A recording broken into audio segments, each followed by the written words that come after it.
पल्लवी पटेल का गुस्सा तो सबने देखा, लेकिन पल्लवी पटेल यानी कि अपना दल खमेरावादी की मूल मांग समाजवादी पार्टी से क्या थी, अखिलेश यादव से वो क्या चाहती थी, आज हम आपको ये बताएंगे। ये भी जानिए कि ऑल इंडिया एमआईएम यानी कि ओवैसी की पार्टी किस तरीके से समाजवादी पार्टी के गढ़ में अपने कैंडिडेट्स उतार रही है और क्यों सिर्फ उस गढ़ को ही चुना है, यह भी हम आपको बताएंगे। और आखिर में मनोज पांडे अब चले भगवान राम की शरण में। जी हां, भगवान राम की शरण में तो गए, लेकिन ये कह के जा रहे हैं कि वो समाजवादी हैं, वो भाजपाई नहीं। ये तमाम खबरें आज का यूपी में। नमस्कार, मैं हूं कुमार अभिषेक, आप देख रहे हैं यूपी तक। हम हाजिर अपना न्यूज शो आज का यूपी लेकर।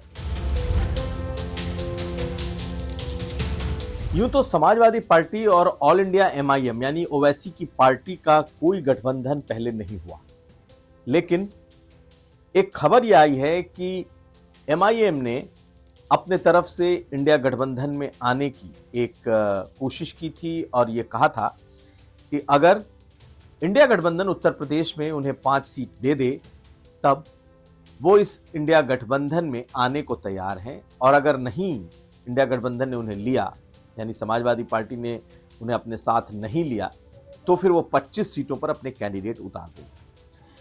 ये खबर कई मीडिया प्लेटफॉर्म पे छपी, लेकिन अभी तक अखिलेश यादव ने एक दूरी ओवैसी के साथ बना रखी और यही दूरी कांग्रेस पार्टी ने भी बना रखी है। लेकिन यह खबर जरूर आ गई कि ओवैसी चाहते हैं कि इंडिया गठबंधन में उत्तर प्रदेश में उन्हें 5 सीटें मिलें। इसकी पीछे की एक वजह भी है। दरअसल इस वक्त समाजवादी पार्टी के सबसे बड़े नेगोशिएटर के तौर पर शिवपाल यादव हैं, और शिवपाल यादव जब अलग थे समाजवादी पार्टी से और उन्होंने अपनी पार्टी बनाई थी, तब वो बेहद करीब थे असदुद्दीन ओवैसी के और गठबंधन की बार बार वकालत भी करते थे। तो क्या शिवपाल यादव के जरिए कोई बातचीत असदुद्दीन ओवैसी से हुई है? हालांकि कई मौकों पर शिवपाल यादव कह चुके हैं कि असदुद्दीन ओवैसी यानी कि एमआईएम को भी साथ लेना चाहिए। हालांकि पार्टी का ये आधिकारिक स्टैंड अभी तक नहीं है, लेकिन सूत्र बताते हैं कि इंडिया गठबंधन के कई घटक दल चाहते थे कि एमआईएम को साथ लिया जाए, और उसमें एक जो नाम है उसमें शिवपाल यादव का नाम कहा जा सकता है कि सपा की तरफ से वो चाहते हैं।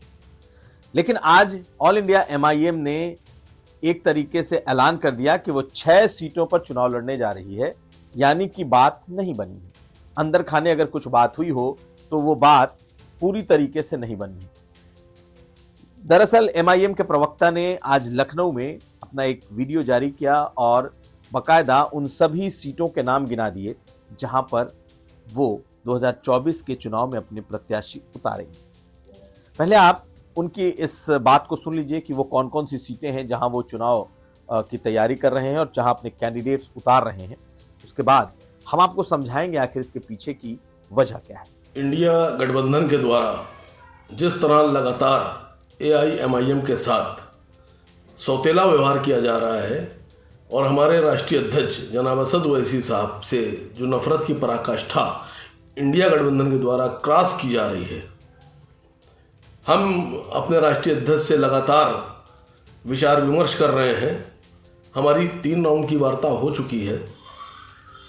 मजलिस इत्तेहादुल मुस्लिमीन, फिरोज़ाबाद, बदायूं, संभल, मुरादाबाद, अमरोहा, मेरठ और आजमगढ़, हम अपने कैंडिडेट 2024 लोकसभा में इतनी सीटों को उतारने पर विचार कर रहे हैं।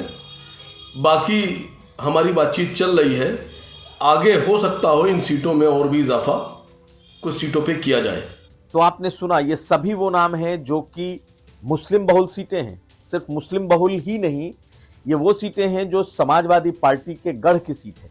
एक नाम फर्रुखाबाद का उन्होंने लिया है, एक नाम बदायूं का लिया है, एक नाम उन्होंने आजमगढ़ का लिया है। और आपको बताएं कि फर्रुखाबाद से राम गोपाल यादव के बेटे उम्मीदवार हैं, बदायूं से खुद शिवपाल यादव उम्मीदवार हैं, और अखिलेश यादव खुद आजमगढ़ से चुनाव लड़ सकते हैं।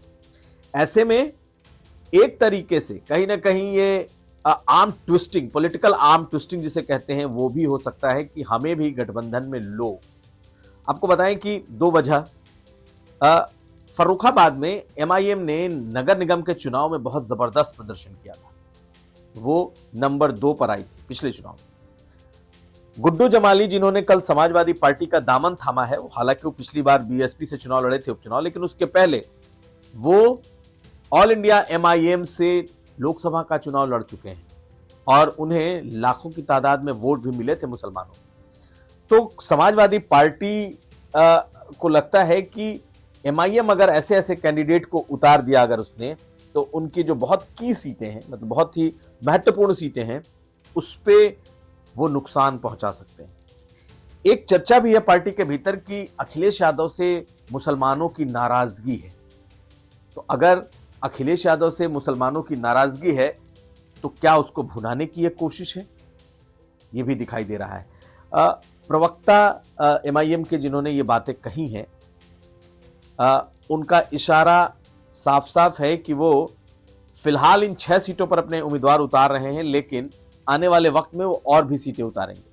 ऑल इंडिया एमआईएम के मुताबिक तकरीबन 25 सीटों पर वो तैयारी कर रही है और खासकर मुस्लिम बहुल या जिसमें मुसलमानों की तादाद अच्छी है, उसको उन्होंने अपने निशाने पर रखा है, उस पर वो आई कर रहे हैं कि उन सीटों पर वो चुनाव लड़ाएंगे। तो भीतर की बात यह कि इंडिया गठबंधन से कोई नेगोशिएशन हो जाए, एक तरह की बार्गेनिंग टूल के तौर पर इस्तेमाल कर रहे हैं इसे। और दूसरा ये कि अगर नहीं हुआ, जिसकी गुंजाइश सबसे ज्यादा है, क्योंकि शिवसेना, ममता बनर्जी ऐसे जो घटक दल हैं वो शायद ही इस गठबंधन में असदुद्दीन ओवैसी को देखना चाहें, यहां तक कि अखिलेश यादव भी मना कर चुके हैं। कांग्रेस पार्टी भी बहुत कीन नहीं रही है उन्हें लेकर, लेकिन समाजवादी पार्टी के कुछ नेता और दल चाहते जरूर रहे, जिसमें एक शिवपाल यादव का नाम। अब लगता है कि वो डील पूरी नहीं हो पा रही, वो डील नहीं बन पाएगी, इसलिए जो ऐलान किया गया है उसमें शिवपाल यादव की सीट, रामगोपाल यादव के बेटे की सीट, और खुद चर्चा है कि अखिलेश यादव आजमगढ़ से लड़ेंगे तो वहां की सीट। इसके अलावा देखें तो मुरादाबाद जो समाजवादी पार्टी की जीती हुई सीट है, वहां पर वो अपने कैंडिडेट उतारने की तैयारी में है। सहारनपुर, इस तरह की जो सीटें हैं जो जहां पर मुसलमानों के वोट बड़ी तादाद में हैं या निर्णायक हैं, वहां के लिए एमआईएम ने अपनी कमर कस दी।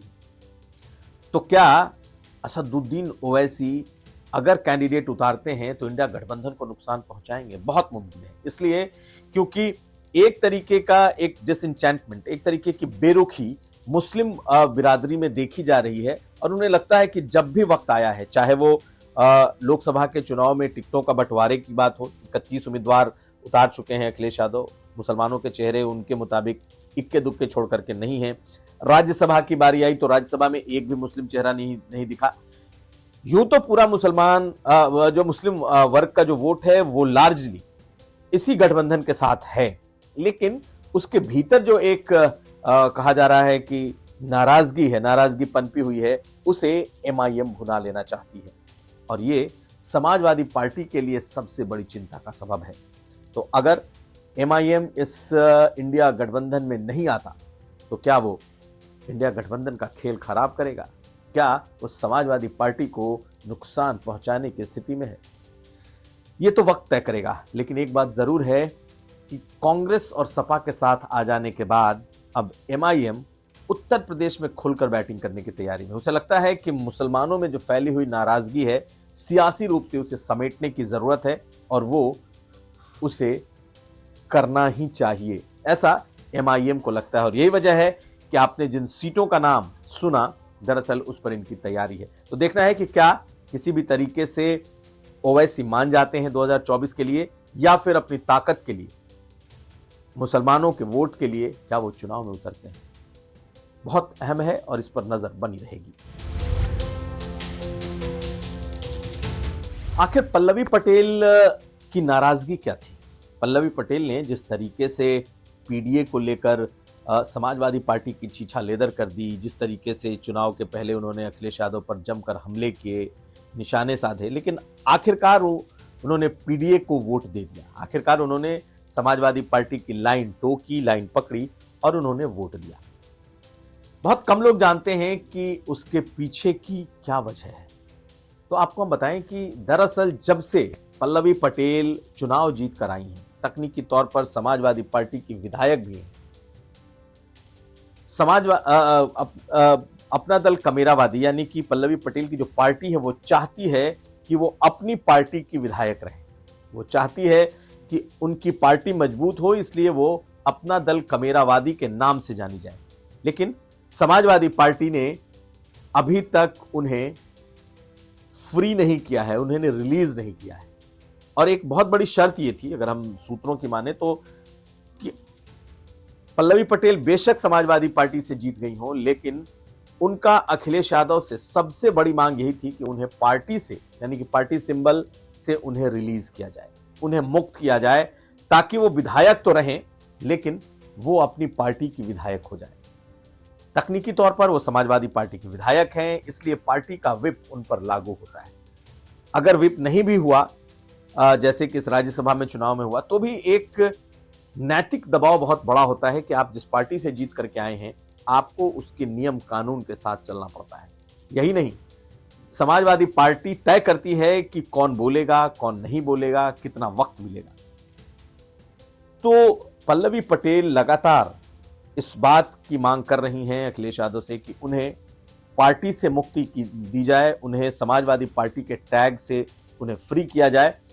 और ये काम पार्टी कर सकती है अगर वो इस बात को की जानकारी लिखकर इस बात की सूचना वो अगर चुनाव आयोग को और साथ साथ विधानसभा अध्यक्ष को देती है, तो समाजवादी पार्टी उन्हें अपने विधायक दल से मुक्त कर सकती है। और ये मांग बहुत समय से पल्लवी पटेल और उनकी पार्टी कर रही है, लेकिन चूंकि समाजवादी पार्टी के टिकट पर वो जीत कर आई हैं, समाजवादी पार्टी को और अखिलेश यादव को लगता है कि एक बार अगर वो फ्री हो गई तो शायद फिर वो कहीं भी जाने को स्वतंत्र हैं, कहीं भी वोट करने को स्वतंत्र हैं। बार बार उनकी तरफ से ये कहा भी जा रहा है, बताया भी जा रहा है कि उनको फ्री किया जाए, और ये उनकी पार्टी की मांग भी है। लेकिन इसे एक कह सकते हैं बार्गेनिंग टूल के तौर पे भी देखा जा रहा है। माना जा रहा था कि पल्लवी पटेल ने अपनी मां के लिए राज्यसभा की सीट मांगी थी, समाजवादी पार्टी ने नहीं दी। उन्होंने विधान परिषद के लिए सीट मांगा है, इस पर भी अभी कोई कमिटमेंट नहीं है। उन्हें लगता है कि अगर वो अपनी पार्टी की नेता होती तो एक वोट के लिए वो बहुत कुछ ले सकती थी, बहुत कुछ पा सकती थी। ऐसे में जो बात इस वक्त चल रही है वो यही है कि पल्लवी पटेल समाजवादी पार्टी से मुक्ति चाहती है। फिलहाल सपा या अखिलेश यादव उन्हें अपनी पार्टी से मुक्त करने को तैयार नहीं है। हालांकि उन्होंने एक ट्वीट किया और वो कहा कि वो अपने बात से मुकरने वालों में नहीं रही है। उन्होंने जो कहा है वही किया है। उन पर तमाम तरह की बातें की गई, लेकिन वो पार्टी के साथ खड़ी रही। खैर, पल्लवी पटेल के इस पार्टी से अलग होने या पीछे होने की एकमात्र वजह यही दिखती है कि वो अपने लिए एक स्पेस, स्वतंत्रता चाहती हैं कि वो अपनी पार्टी का काम कर सकें। हमारी नजर इस पर भी बनी रहेगी। और अब बात मनोज पांडे की। जी हाँ, मनोज पांडे वो विधायक हैं जिन्होंने एक तरीके से सबसे ज्यादा सुर्खियां बटोरी हैं इस राज्यसभा के क्रॉस वोटिंग में। वो सबसे अहम पद पर थे, अखिलेश यादव के बेहद करीबी माने जाते थे, मुख्य सचेतक थे, लेकिन उन्होंने आखिरी मौके में पाला बदल लिया। आज वो अयोध्या पहुंचे, वहां परिवार के साथ उन्होंने दर्शन किए और उन्होंने ये कहा कि भगवान राम और सनातन की बेइज्जती उन्हें मंजूर नहीं थी। पार्टी के भीतर लोग लगातार अनाप शनाप बोल रहे थे, पार्टी के भीतर भगवान राम और सनातन की बेइज्जती की जा रही थी और ये उन्हें मंजूर नहीं था। इसलिए उन्होंने मुखरता से उस वक्त भी अपनी आवाज़ उठाई और जब मौका पड़ा तो पार्टी को एक तरीके से ये बता दिया कि मुख्यतः यानी कि ओरिजिनली वो चाहते क्या है। खैर, जय श्री राम बोलते हुए वो भी अयोध्या पहुंचे और उन्होंने दर्शन किए, लेकिन उन्होंने एक बात कही और वो ये कि वो आज भी समाजवादी पार्टी के ही विधायक हैं। यानी वो अपने को खुद को समाजवादी पार्टी से अलग नहीं मान रहे। बीजेपी मनोज पांडे और दूसरे 6 विधायकों का वोट लेकर अपना 8वां, बीजेपी ने तो उम्मीदवार जिता लिया, लेकिन अब इन बाकी इन 7 विधायकों का क्या होगा, ये बड़ा सवाल है। पार्टी के भीतर एक बड़ी मांग है कि इन्हें पार्टी से बाहर किया जाए, और अगर पार्टी से बाहर कर दिया जाएगा तो इन सभी विधायकों का जो पर्पस है वो तो सॉल्व हो जाएगा, यानी कि वो मुक्त हो जाएंगे और तब अपने हिसाब से पार्टी और बीजेपी जहां चाहे जा सकते हैं। लेकिन पार्टी के जो अंदरूनी सूत्र हैं वो बताते हैं कि अखिलेश यादव ने इनसे किनारा तो कर लिया है, अब दोबारा ये समाजवादी पार्टी के नहीं हो पाएंगे। हाँ, सदन में अनअटैच्ड मेंबर की तरह एक अलग जगह पर ये लोग बैठ सकते हैं।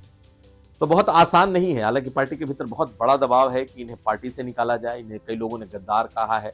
रामजी लाल सुमन ने जीतने के बाद जब यूपी तक से बात की तो उन्होंने कहा कि ऐसे गद्दारों को पार्टी से निकाला जाए, इसके लिए हम लोग दबाव बनाएंगे। लेकिन पार्टी की अपनी स्ट्रैटेजी है। आने वाले विधान परिषद के चुनाव में क्या ये सबके सब दोबारा फिर बीजेपी को वोट करेंगे, या समाजवादी पार्टी को जीत के लिए जो जरूरत होगी अपने विधायकों की, क्या उसमें मदद करेंगे? मुझे लगता है कि कई बार लोग वक्त और मौके की नज़ाकत के साथ विधायक अपनी जो लॉयल्टी है वो बदलते रहे हैं। इसलिए समाजवादी पार्टी हो सकता है विधान परिषद के चुनाव में एक बार फिर इन्हें जज करने की कोशिश करेगी, क्योंकि 13 सीटें हैं, 10 बीजेपी जीत रही है, 3 समाजवादी पार्टी जीतेगी। क्या बीजेपी 11वें सीट के लिए भी दांव लगाएगी? और अगर 11वें सीट के लिए दांव लगाएगी तब इन सभी 7 की जरूरत पड़ेगी, और ऐसे में समाजवादी पार्टी कोई बहुत रिस्क तुरंत लेने जाने के मूड में नहीं है, किसी नीजर्क रिएक्शन के साथ वो नहीं खड़ी है। मुझे लगता है कि ये बात इन सभी 7 विधायकों को मालूम भी है। ऐसे में बीजेपी के साथ तो ये आ चुके हैं। समाजवादी पार्टी से दिल का रिश्ता, मन का रिश्ता इनका खत्म है, लेकिन अभी अगले 20 दिनों में ये दिखाई देने लगेगा कि क्या इसमें से कुछ लोग दोबारा सपा की तरफ जाते हैं या फिर बीजेपी को एक बार फिर एक और सीट जिताने में मदद करते हैं। तो बहुत मुमकिन है कि ये फिलहाल अनअटैच्ड रहें और कई लोग इसमें से दोबारा से रीथिंक करें अपने डिसीजन पर। समाजवादी पार्टी देखते हैं इस पर क्या अपना रुख रखती है। तो ये था आज का यूपी। हम कल फिर हाजिर होंगे। हमें दीजिए इजाजत। नमस्कार।